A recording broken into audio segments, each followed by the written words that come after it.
El 2016 nos encuentra en un escenario de importantes avances de la derecha a nivel político. El triunfo opositor en las elecciones legislativas de Venezuela, el acceso a la presidencia de Macri en Argentina, el fortalecimiento de la derecha tucana y el intento de impeachment a Dilma Rousseff en Brasil. Un salto marcado por el curso profundizado a lo largo de 2015, con hechos como la apertura del nuevo diálogo americano, planteado por Obama en la cumbre de Panamá, el deshielo entre Cuba y Estados Unidos, que favorece el proceso de restauración capitalista en la isla, o la adhesión al Tratado Transpacífico de México, Perú y Chile, entre otros hechos. Un giro también expresado en la política de los llamados gobiernos post-neoliberales o progresistas, que adoptaron medidas devaluatorias, inflacionarias, de ajuste y se endurecieron ante las demandas obreras y populares. ¿Qué factores explican esta nueva situación? ¿Este giro político significa un cambio en la relación de fuerzas entre las clases? ¿Qué contradicciones se les presentan a estos gobiernos para aplicar los planes de ajuste? Estos son algunos de los interrogantes que debemos debatir y responder para preparar la resistencia y que plantean qué tareas y desafíos se desprenden para la izquierda.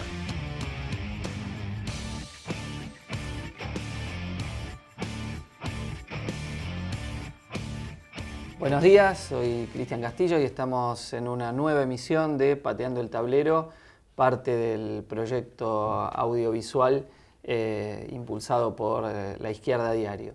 En esta ocasión estamos presentando los artículos sobre América del Sur del nuevo número de la revista Estrategia Internacional que salió junto con el comienzo del nuevo año, junto a compañeros del Consejo Editorial de la revista, Pablo Torres, de Izquierda Diario y el Partido Revolucionario, el Partido de los Trabajadores Revolucionarios de Chile, y Daniel Matos, de Izquierda Diario Brasil y del Movimiento Revolucionario de los Trabajadores de ese país.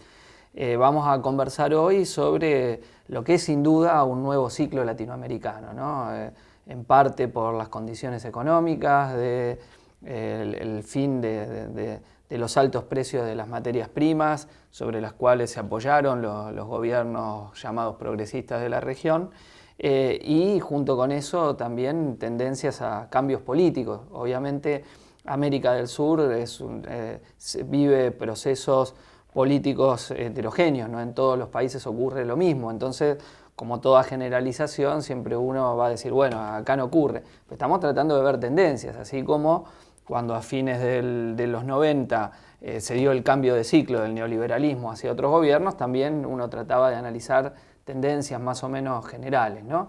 Y entonces vamos a estar conversando un poco sobre cuáles son estas tendencias fundamentales que uno puede ver, y efectivamente América Latina vio un superciclo de las materias primas, decíamos antes, donde el habitual deterioro de los términos de intercambio que tanto se analizaba, donde había que cada vez producir más materias primas para comprar los mismos niveles de manufacturas que se importaban, bueno, se vio como invertido. Algunos llegaron a teorizar que eso era un cambio que había llegado para quedarse. Y ahora ya estamos viendo un cambio de esta medida, ¿no? Caen los precios del petróleo, caen los precios de minerales de hierro, caen los precios de los productos agrícolas, aunque no todos en el mismo nivel, y la base de sustentación que habían tenido diversos gobiernos, bueno, se modifica. Eso está dando lugar a cambios políticos que sería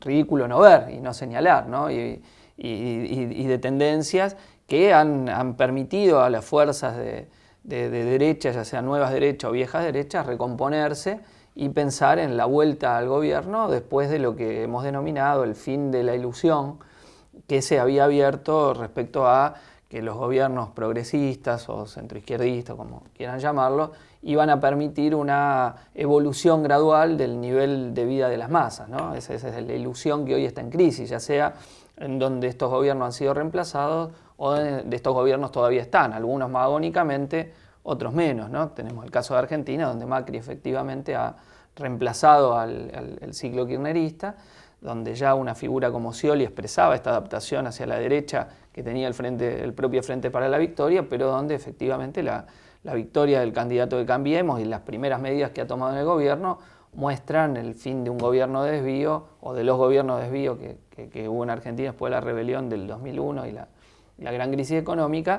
y la instauración de un gobierno claramente de ajuste con un personal político de representantes de las multinacionales por todos lados.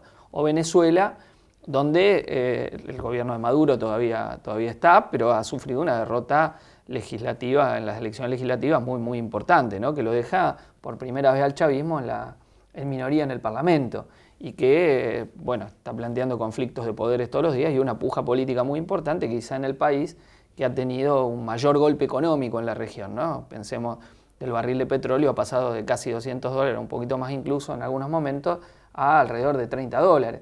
Es decir, es un golpe muy fuerte para la economía venezolana, pero lo que es un dato es que eso no ha decantado en una superación por izquierda de la experiencia, al menos hasta ahora, del kirchnerismo o del chavismo, sino en una recomposición ya sea de viejas derechas o de nuevas derechas recicladas, ¿no? No son todos los fenómenos iguales.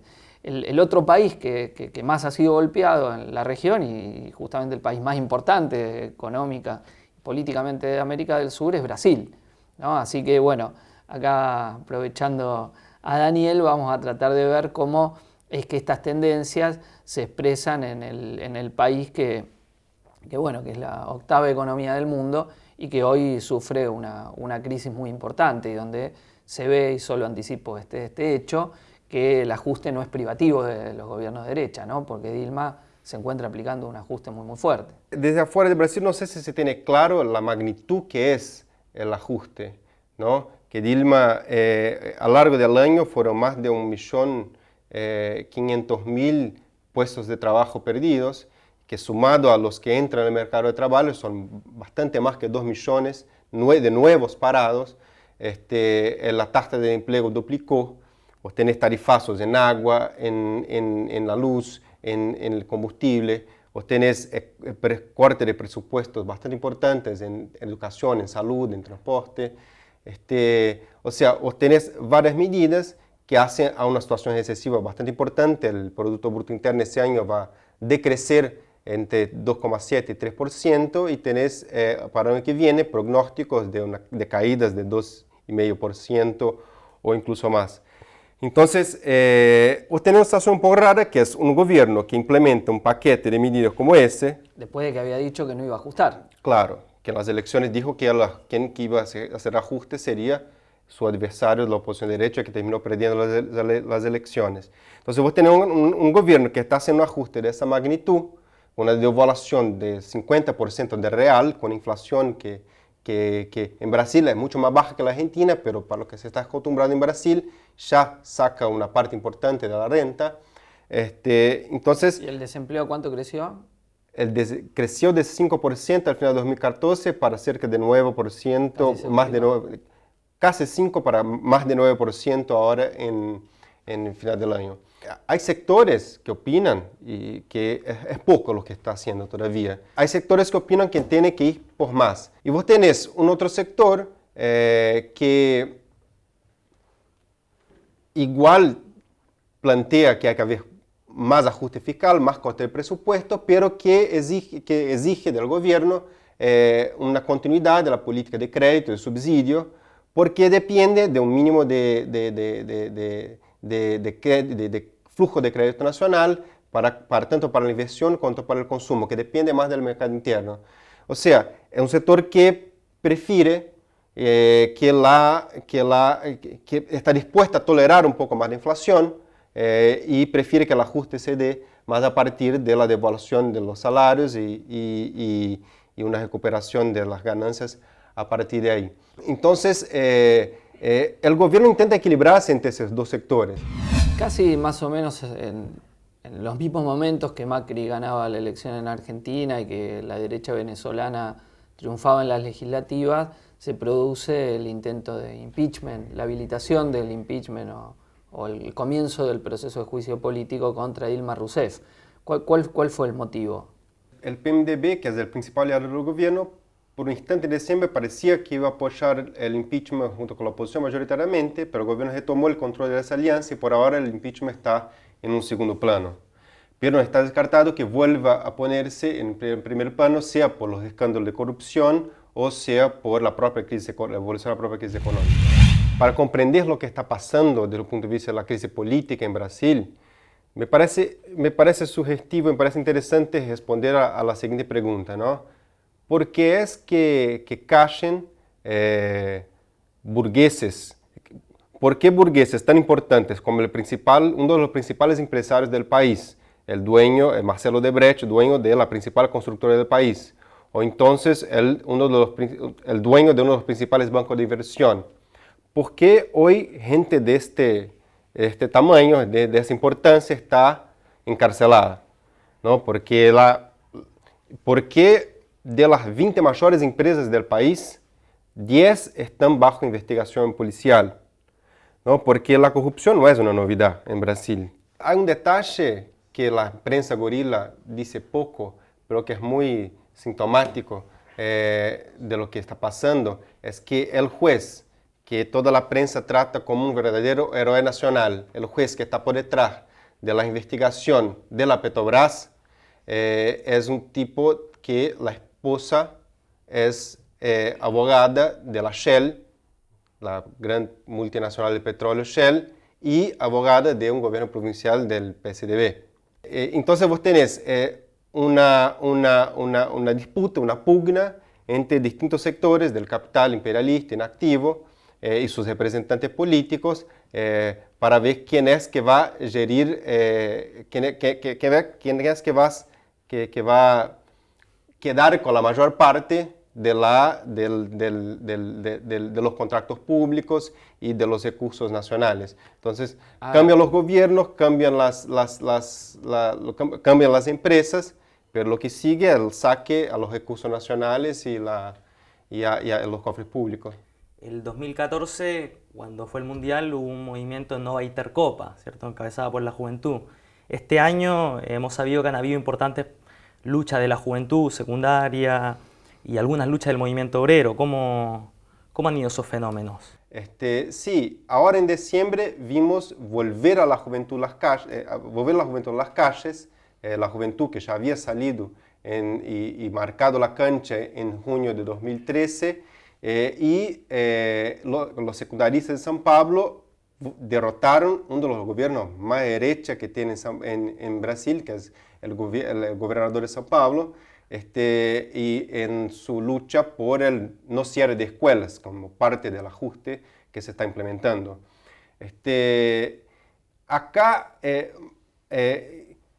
Bueno, esa juventud, junto con las huelgas salvajes que han hecho los trabajadores más precarios del país a lo largo de los últimos años, y a lo largo del propio 2015, las distintas huelgas de resistencia en correos, en docentes y en metalúrgicos, han mostrado acciones de masas que lo más difícil de comprender es por qué esas acciones, a pesar de se desarrollarem, no consiguen impedir que siga avanzando los ajustes e incluso se siga fortaleciendo la derecha como expresión electoral. Acá la burocracia del PT, la burocracia sindical del PT y la dirección de los movimientos sociales cumple un rol clave porque utiliza los intentos de voltear a Dilma por derecha en clave reaccionaria para relegitimarse como alentando al mal menor y tratan de ponerse adelante de cada proceso de resistencia o traicionarlos directamente o ponerse adelante los mismos para aislarlos y impedir que surja una oposición por izquierda, impedir que surja una fuerza independiente de las masas en combate a los ajustes y contra el gobierno. Bueno, el problema es que hay una izquierda antigubernamental en Brasil que es más fuerte en el Parlamento, que es el Partido Socialismo y Libertad, y una que es más fuerte en los sindicatos, que es el Partido Socialista de los Trabajadores Unificados. Esa izquierda no ha sido capaz ni de cercar de solidaridad y fortalecer esos procesos de resistencia para desarrollarlos como un movimiento nacional contra los ajustes que golpea al gobierno por izquierda, y mucho menos de presentar una respuesta independiente en el terreno político, de la crisis política, porque en el caso del PSOL termina siguiendo al PT, a las direcciones del PT en el movimiento de masa. En el caso del PSTU termina con una política que no se delimita de la política de la derecha del impeachment. Entonces que nosotros como movimiento, el Movimiento Revolucionario de Trabajadores, lo que hemos peleado es justamente para, partiendo de esa fuerza, de esa energía que la juventud ha ponido en las calles, esa espontaneidad que justamente quiebra el modus operandi del PT y pone la posibilidad de que la combatividad de las masas pueda triunfar. Nosotros hemos puesto nuestras fuerzas para desarrollar eso, generalizar eso en el país y también trasladar eso al movimiento obrero de forma tal que podamos incluso superar el bloqueo que impone la burocracia petista y poder emergir emergir una alternativa a la izquierda del PT. Bueno, muy interesante, Daniel, la visión de Brasil, porque creo que ahí tenemos la muestra, si se quiere, de lo que hubiese pasado con Scioli, ¿no? Como si hubiese ganado Scioli en vez de Macri, como la política era igual el ajuste, ¿no? Que es lo que ha pasado en el caso de Dilma y cómo las organizaciones sindicales ligadas al PT sostienen en última el ajuste, ¿no? Dejando que este pase.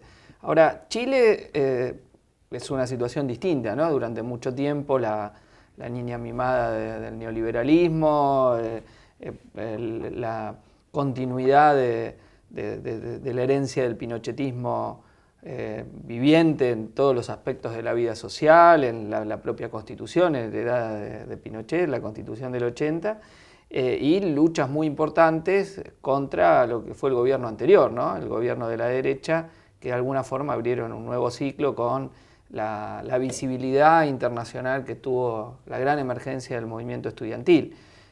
Bueno, ¿cuál es la situación hoy en Chile, Pablo? El cuestionamiento más general que se abrió al sistema político, Bachelet lo intentó revertir, pero producto de la moderación de las reformas, en un sentido cediendo a la enorme presión empresarial que hay, han desgastado su propia base social. Y por otra parte, la derecha se encuentra en una crisis histórica muy importante, una crisis moral, política, producto de los enormes... Primero porque se han refugiado, o sea, han atrincherado en la defensa del modelo, que está muy cuestionado, ¿cierto?, de toda la herencia de la dictadura. Y segundo, porque está salpicada muy fuerte junto a la centroizquierda con los escándalos de corrupción. O sea, a inicio del 2015 se empezaron a descubrir que todos los escándalos de corrupción que siguen aumentando, que un tercio del Parlamento se encuentra en financiamiento ilegal por parte de las grandes empresas, incluso empresas que fueron privatizadas con la dictadura, como ¿cómo se llama?, el hijo de la esposa de Pinochet, del dictador, que tiene una gran empresa de minerales y que es uno de los principales financistas tanto de la concertación, hoy en una mayoría, como de la derecha. Entonces hay un debilitamiento y un cuestionamiento muy fuerte, no solo a todas las instituciones, sino a los principales partidos de la transición, ya sea los partidos de la centroizquierda, hoy referenciados a la nueva mayoría, como los partidos de la derecha, que está abriendo la emergencia de nuevos fenómenos políticos. Y que eso es algo interesante porque la derecha se intenta reciclar, aunque está en niveles muy bajos de aprobación y muy altos de rechazo, y por izquierda la crisis del gobierno, de la centroizquierda y del Partido Comunista está abriendo nuevos fenómenos emergentes de izquierda. Eso te iba a preguntar, ¿cuál es el costo que ha tenido el Partido Comunista por su integración al gobierno de Bachelet? El costo ha sido muy grande porque el Partido Comunista se jugaba la posibilidad de creer que con las reformas eso iba a dar una recomposición más fuerte en su base social, el movimiento estudiantil, el movimiento obrero. Recordemos que el Partido Comunista es la principal dirección histórica del movimiento de los trabajadores, de la Central Unitaria de Trabajadores, y era la principal dirección en el 2011 del movimiento estudiantil. Este año, ¿en qué se expresa? En que el Partido Comunista y la nueva mayoría no han ganado ninguna federación universitaria, perdieron todas las federaciones universitarias del país, en el movimiento secundario están muy debilitados, y en el movimiento de trabajadores, pese a seguir manteniendo la dirección de los principales procesos, están muy cuestionados. los portuarios, que tuvieron huelgas combativas de solidaridad, no logran entrar. En los mineros, que ha sido una base histórica muy importante, hay mucho cuestionamiento y con renuncia incluso de dirigentes sindicales mineros importantes al Partido Comunista, y el proceso más importante, que fue la rebelión de las bases docentes, que se llamó así porque fue no solo contra el gobierno y su carrera docente, sino contra la propia dirección del Partido Comunista que intentó traicionar la lucha, y eso abrió un proceso de rebelión de las bases. Entonces eso está abriendo una crisis muy importante en el Partido Comunista y un escenario inédito para la izquierda chilena en muchas décadas. Vos mencionabas las huelgas salvajes. ¿Qué son en Chile? En Chile se mantiene el Código Laboral de la dictadura, ¿cierto? Que tiene una fragmentación muy grande los sindicatos, por ejemplo, no como acá Argentina, donde la tasa de sindicalización llega al 13%, la tasa de cobertura de negociación colectiva llega al 8%, solo el 3% de la fuerza asalariada tiene derecho a huelga legal, o sea, una reglamentación muy antisindical, antiobrera, y eso está llevando que las luchas por demandas elementales, económicas, etcétera, para enfrentarse a los grandes poderes empresariales, requieren o llevan inevitablemente a procesos muy combativos, por ejemplo, con métodos de las barricadas, con los métodos de enfrentamiento con la policía, porque es un Estado muy policial frente a los movimientos sociales, y la ocupación de lugares de trabajo, el corte de carretera. Entonces lo hemos visto en los distintos movimientos, el movimiento portuario, el movimiento de los mineros, el movimiento de los docentes, las huelgas del sector público de este año contra el intento de austeridad fiscal del gobierno.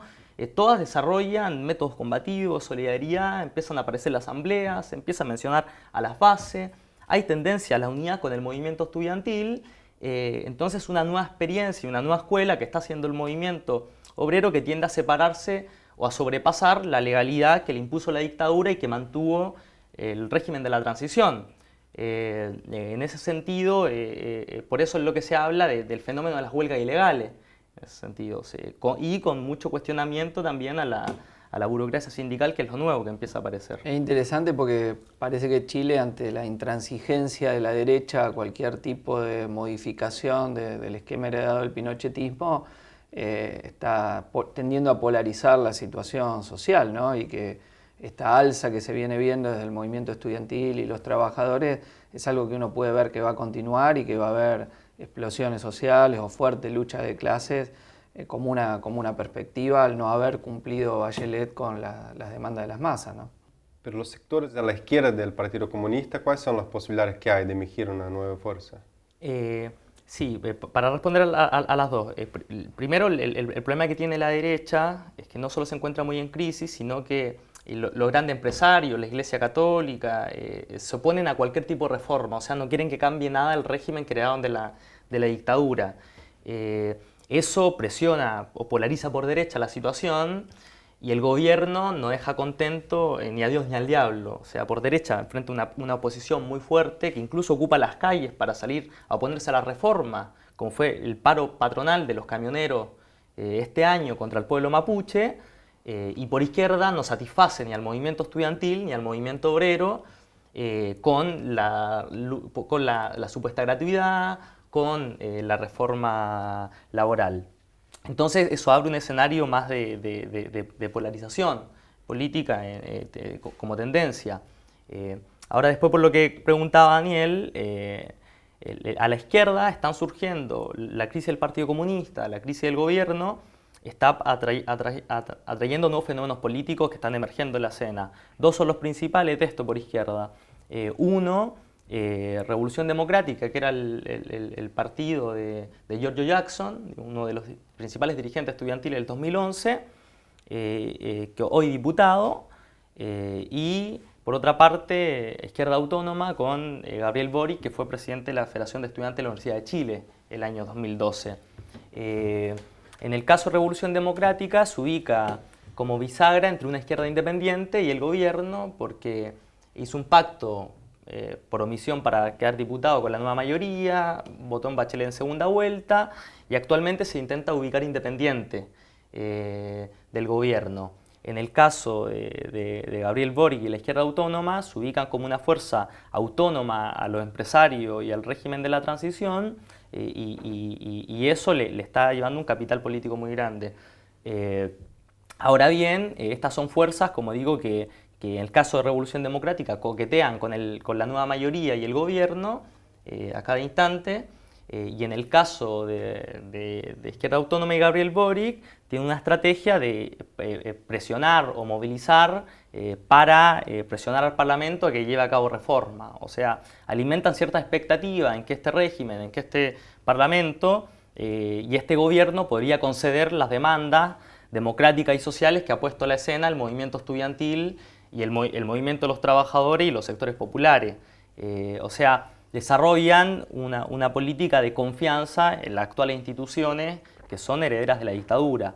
En ese sentido, nosotros estamos dando una batalla desde el Partido Trabajador Revolucionario y también desde la izquierda a diario y los lugares donde estamos, del movimiento sindical, así como del movimiento estudiantil, estamos dando una batalla para que emerja una fuerza política independiente de los empresarios, independiente de las fuerzas del régimen, para que lleve hasta el final la lucha contra la herencia de la dictadura. Es decir, para que en vez de confiar en la fuerza del gobierno de la nueva mayoría, en vez de confiar en que el Parlamento presionándolo va a resolver nuestras demandas, que solo será la lucha del movimiento obrero, del movimiento estudiantil, de las mujeres, quien podrá llevar hasta el final todas las demandas que están planteadas. En ese sentido, creemos que está planteada o hay una oportunidad para que emerja una fuerza de los trabajadores, la mujer y la juventud, que se plantee esta perspectiva de derrotar el régimen de la dictadura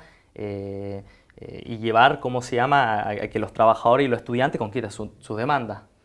Bueno, hemos visto un poco la situación de Brasil, de Chile, voy a decir dos palabras de Argentina nomás, ¿no? Donde evidentemente el gobierno de Macri ha mostrado la decisión de hacer un gobierno lo más neoliberal que la relación de fuerzas le permita. Y eso es interesante porque en toda América Latina estamos en una pulseada. Una cuestión es el intento de las clases dominantes de empujar la situación a la derecha, de hacerle pagar la crisis a los trabajadores, y otra cuestión es que puedan hacerlo. Eso va a depender de la lucha de clases. Nosotros vemos un gobierno que ha nombrado un personal político proveniente de las empresas multinacionales, los CEOs, lo que hemos denunciado como la ceocracia.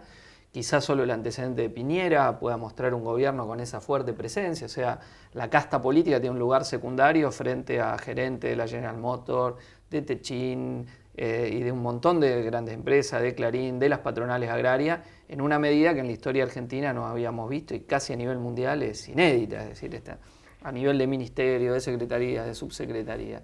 Y el intento de un fuerte plan patronal, devaluando el peso en un 40%, quitando las retenciones en favor de las grandes patronales agrarias y de las grandes exportadoras, y haciendo recaer la crisis sobre los trabajadores con despidos en el Estado. Es cierto que despidió más y después se ve obligado a reincorporar por la resistencia de los trabajadores, y también que empiezan, aunque todavía no masivamente, en el sector privado, ¿no? O sea, insisto, un plan de hacer pagar la crisis a los trabajadores, no muy distinto del que hubiera aplicado Scioli en lo económico, aunque sí en lo que hace al personal político, y un gobierno que en estos 40 días se ha movido mediante el método del decreto, no convocando a sesiones extraordinarias del Congreso, sino recurriendo a lo que en el mecanismo constitucional argentina son los decretos de necesidad de urgencia, que la oposición de entonces le criticaba a Cristina Fernández cuando usaba, pero ni bien llegó Macri se transformó en su instrumento preferido de gobierno, ¿no? Entonces estamos en una situación donde la derecha intenta imponerse, tomando medidas antidemocráticas como el encarcelamiento de Milagro Sala, la dirigente de la Tupac Amaru, que más allá de nuestras diferencias hemos salido del PTS a defender fuertemente porque ha sido encarcelada por participar de una acampe en la provincia de Jujuy, atacada fuertemente. Tenemos una crisis de dirección en el peronismo, donde después del liderazgo de estos años de los Kirchner se está reciclando la situación, con tendencia, digamos, de un peronismo más burgués, si se quiere, encabezado por los gobernadores, a hacer oposición discursiva, pero a permitir que pase lo central del ajuste, una oposición más pequeño burguesa de sectores del kirchnerismo que hacen las plazas de la resistencia, con el proyecto de mantener a Cristina al frente del peronismo y la ilusión de que van a volver a gobernar, pero también permitiendo que pase lo central de la política macrista, y una izquierda que ha agarrado que ha tomado una visibilidad política que no tenía hace mucho tiempo en Argentina. No nos olvidemos que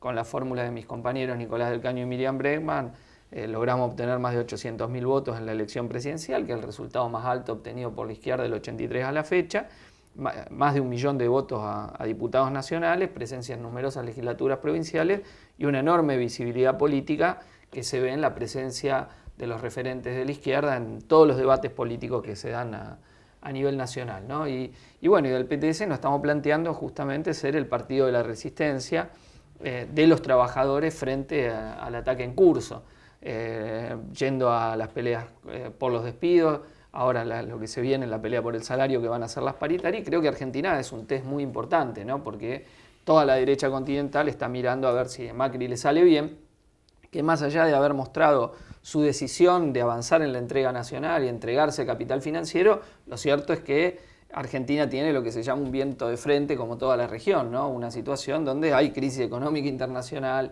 caída de las bolsas, caída de los precios del petróleo, y a Macri hasta ahora sus intentos de entregarse no le han resultado como quería. Pidió deuda y no la consiguió, la negociación con los fondos buitres se ofrece, pero parece que va a ser más ríspida, y hay una situación medianamente crítica que continúa.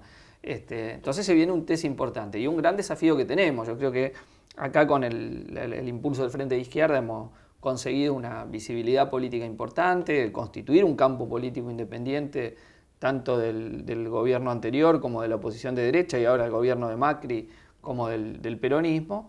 Y bueno, y que tenemos un enorme desafío de que eso se transforme en un avance fuerte en fuerza militante y de jugar un papel central con todo ese capital acumulado en la lucha de clases. Me parece que de alguna forma toda América Latina está en ese test, ¿no? Lo que se viene, de los intentos de las clases dominantes de ir hacia la derecha, empujar la situación política, de que esta crisis que hoy está habiendo con estancamiento económico, incluso caídas como Brasil o como Venezuela, pensemos que en el país caribeño los precios del petróleo, que es de los cuales Venezuela explica lo principal de sus exportaciones, 96 de cada 100 dólares que entran por exportaciones son debido al petróleo, bajaron de 200 a 30 dólares, es decir, una crisis muy grande, pero donde, bueno, el chavismo no ha dado una respuesta progresiva para el movimiento de masas, y eso ha resultado en la posibilidad de las demagogias de la derecha electorales que pretenden canalizar el cambio, pero una vez que llegan ya tenemos la visión de Argentina hacia dónde van, y que es una política común de los gobiernos progresistas o de la nueva derecha descargar la crisis sobre los trabajadores. Brasil un caso, ganó Dilma, Argentina ganó Macri.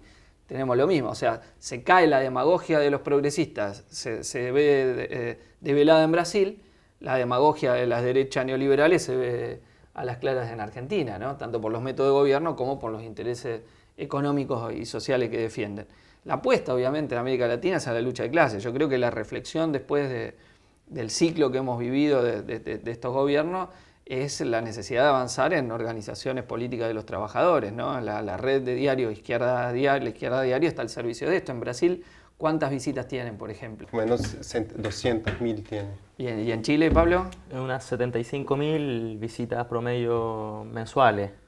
Y está entre uno de los principales diarios de la izquierda, incluso superando ampliamente el portal del Partido Comunista, por ejemplo, que se hace una fuerza histórica importante. Bueno, yo creo que estamos mostrando una voluntad de construir una izquierda anticapitalista y socialista en toda la región como parte de la lucha por que los trabajadores tengan una verdadera dirección revolucionaria que les permita terminar con el poder de los capitalistas, ¿no? Y me parece que ahora más que nunca está planteado la salida estratégica de los Estados Unidos socialistas de América Latina, como todas las discusiones sobre la integración continental hecha que retomaron como discurso los gobiernos progresistas, Lula con la UNASUR, etcétera, se mostraron que no había esa real integración. Piensen ustedes en la pelea devaluatoria entre Argentina y Brasil por quién devalúa más y una carrera por ver quién es mejor ajustador sobre sobre los trabajadores, ¿no? Entonces, me parece que mucho de esto